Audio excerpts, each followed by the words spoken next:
ঢাকা শহরের ওয়েস্ট দিয়ে আমি মনে করি 50 মেগাওয়াটের একটা প্ল্যান্ট তৈরি করা যায়। আমি কিন্তু একটা বড় প্রজেক্ট নিয়ে আসছি 2016-তে, পৃথিবীর সর্বপ্রথম ওয়েস্ট থেকে এনার্জি তৈরি করার A2A, এটা হচ্ছে ওয়ার্ল্ডের সর্বপ্রথম এনার্জি প্ল্যান্ট। এটার এনার্জি তৈরি হয় ওয়েস্ট থেকে।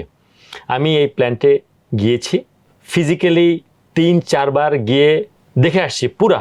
এখানে 25 মেগাওয়াট তৈরি হয় ওয়েস্ট দিয়ে, 5 মেগাওয়াট আপনার খরচ করে এটার বিভিন্ন কাজে, 20 মেগাওয়াট বিক্রি করে বাইরে।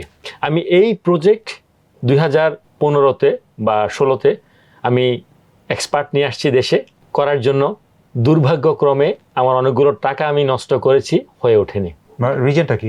রিজনটা আসলে বলতে গেলে নিজেকে ছোট মনে হয়, নাই বললাম তো। এখন নন পলিটিক্যাল গভর্নমেন্ট, ঢাকা শহরের ওয়েস্ট দিয়ে আমি মনে করি 50 মেগাওয়াটের একটা প্ল্যান্ট তৈরি করা যায়। যে বর্জ্য বের হয় ঢাকা শহরে, যদি কেউ আগ্রহ প্রকাশ করে আমার সাথে যদি যোগাযোগ করে আমি নিয়ে যাব। আর যারা যেতে চায় ওনাদের থাকা খাওয়া ওইখানে যাওয়ার পরে আমি অ্যারেঞ্জমেন্ট করব। ইভেন যদি সচিব মহোদয় যে কোনো কেউ যাক না কেন, চাইলে আমি অ্যারেঞ্জমেন্ট করব।